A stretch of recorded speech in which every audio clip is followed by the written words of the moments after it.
Hello people, welcome back to my channel. It's Neetu Revalia here. So आज का topic, आज की video का टॉपिक है थोड़ा सा डिफरेंस, थोड़ा सा हटके, थोड़ा सा इंटरेस्टिंग एंड थोड़ा ज़्यादा ही डिमांडेड. तो डिमांड ये थी कि please tell me the tips of how to prepare business law and what is your strategy to prepare business law and how to write the answer of business law, how are you preparing for business law and many more. And the core of that question is business law. So the conclusion is that how to prepare for business law. Yes, and sort of what my strategy. तो मैंने बहुत सारी videos पे इसके लिए explore किया था when I was starting my preparation because I am also new here. So it's my first time and you guys are asking how you are preparing. So here I am with my strategy or what should be the strategy I can say. So first is पहले business law को पढ़ने से पहले गो and watch the lectures. YouTube से पढ़ना, YouTube से पढ़िए, अपनी कोचिंग से पढ़ना, कोचिंग से पढ़िए, बट पढ़ते वक्त you have to be attentive. जो टीचर बता रहा है उसे नोट करिए, जो नोट्स लिखवा रहा है वो नोट करिए, एंड जो भी आपको लगे कि अंडरलाइन करने वाली चीज़ है अंडरलाइन कर लीजिए, एंड जो भी आपको शॉर्ट नोट बनाने उस टाइम में तो आप बना सकते हैं. That's all depend on you. Secondly, हमने लेक्चर्स अटेंड कर लिए. After that what I do, मैं रात को लेक्चर्स लेती हूँ यूट्यूब से एंड सुबह जल्दी उठकर जो भी मैंने रात को लेक्चर्स में पढ़ा वो मैं वर्ड बाय वर्ड याद करती हूँ. आप कभी भी पढ़िए, आपको मतलब मेरी मेंटेलिटी, मेरा दिमाग का सिस्टम ऐसे चलता है कि मेरे को थ्योरी सब्जेक्ट जो है वो सुबह ही सूट करेंगे. शाम को या रात को या दिन में मैंने किया तो मैं डिस्ट्रैक्ट बहुत जल्दी हो जाती है थ्योरी सब्जेक्ट से. This is my one of the problem. I go and read one by one all what is written in the module. Now you will say that which book should we prefer. तो उसके लिए तो I will definitely say that module is enough guys. Module is more than enough. उन expensive books की तरफ fall नहीं करना है कि my god these are expensive, they have something different in them. Module is भगवान है, हाथ जोड़ लो, उसको ही याद करना है आपको. मॉड्यूल से बाहर कुछ नहीं जाने वाला. Remember that. एंड अगर आप ये सोचते हो कि आपके टीचर्स ने नोट लिखवाए हैं तो डेफिनेटली वो आपको गलत सजेस्ट नहीं करेंगे, तो you should also follow their notes also. तो मैं पढ़ती हूँ सुबह, मैंने सारा पढ़ लिया मॉड्यूल से वर्ड बाय वर्ड. मैंने अपने छोटे छोटे नोट्स प्रिपेयर कर लिए साथ के साथ, जो कि क्लास में शायद जो नहीं हो पाते, छोटे नहीं तो बड़े, जो मुझे समझ में आ रहा है, जो मेरी लैंग्वेज में. And that is what I want you to do. आपको भी जब आप खुद पढ़ रहे हो मॉड्यूल से, you have to prepare your own notes in your own language. So आपको अपनी language whatever you feel comfortable in, Hindi, English, Malayalam, Telugu, whatever you speak, write in that. You should feel comfortable in that. जो keywords है वो आपको English में लिखने हैं. So this is what I want to say.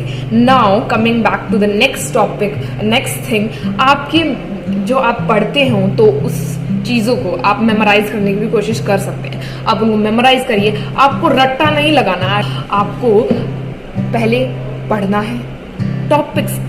Topics याद करने हैं आपको, उनके कीवर्ड्स याद करने हैं, टॉपिक्स के जो पार्ट होते हैं वो आपको याद करने हैं. तो इतना कर लिया तो पेपर में आप खुद बनाकर लिख सकते हो.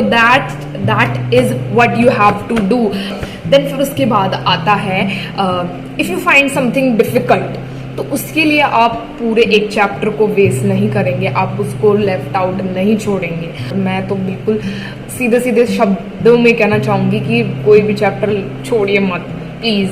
बिकॉज आपको अगर कोई टॉपिक डिफिकल्ट लग रहा है तो go and watch some YouTube videos, जाइए टीचर से कंसल्ट करिए, कुछ भी करिए, बट चैप्टर मत छोड़िए. टॉपिक फिर भी छूट जाए तो कोई बात नहीं, बट चैप्टर तो बिल्कुल नहीं. देन उसके बाद हम चलते हैं जो सबसे ज़्यादा स्केरियस्ट पार्ट है, हाउ टू राइट. मतलब मैं अकेली नहीं हूँ जिसने ये डिफ़िकल्टी फेस करी है. I guess most of the CA foundation aspirant are facing this difficulty how to write case law. Direct question सब लिख लेते हैं, डायरेक्ट क्वेश्चन आई गेस सभी लिख लेते हैं, बट जब केस लॉ की बारी आती है ना तो सब ढीले पड़ जाते हैं. तो उसके लिए I really want to say that कि केस लॉ में क्या होता है. सबसे पहले केस लॉ लिखने का तरीका आना चाहिए, but some of the student fail to write that pattern and they think that जो क्वेश्चन ICI मॉड्यूल में बैक एक्सरसाइज में दिए हुए हैं, उनकी जो हिंट्स होती हैं वही एक एग्जैक्ट मेथड है लिखने का। बिकॉज आईसीआई ने दिया तो रॉन्ग कैसे हो सकता है, but I want to tell you guys that is not the perfect answer. ऊपर लिखा होता है these are the hints, hints हैं, वो प्रॉपर आंसर नहीं है, तो डोंट फॉल फॉर दैट। आप उनको अपना बेंचमार्क, उनको एज अ बेंचमार्क बना लेते हैं, आप अपना स्टैंडर्ड वहां सेट कर लेते हैं, but really guys that is not the perfect way to write a case study और अ क्वेश्चन। वो वहां पर बहुत ही कंसाइज वे में आंसर्स लिखे होते हैं, तो वो परफेक्ट नहीं होते। एंड अगर आपको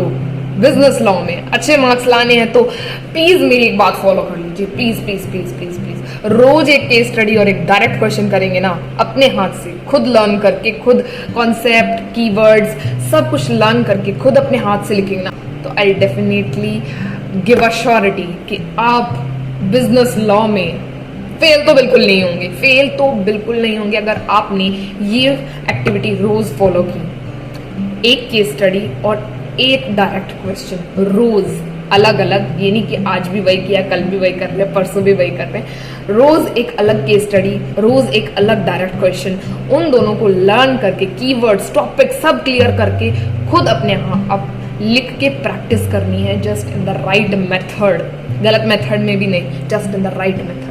सो इसी के साथ यही है मेरी खुद की स्ट्रैटेजी। मैं भी कह सकती हूँ कि I really follow all these points to my level best, but मैं आप सभी से भी कहना चाहूंगी कि you should also follow these point.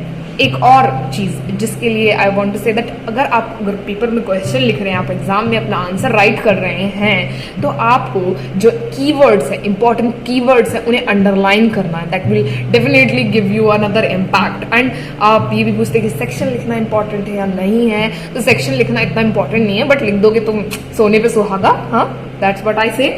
So that's it for the video. Hope you guys like this video, and if you did then please like my video and subscribe to my channel. जल्दी से 1K करा दो, फिर उसके बाद we will have live sessions. मतलब I really want to have 1K subscribers जब तक मैं होपफुली अपना CA फाउंडेशन क्लियर करूँ। CA फाउंडेशन के एग्जाम से पहले प्लीज 1K करा दीजिए।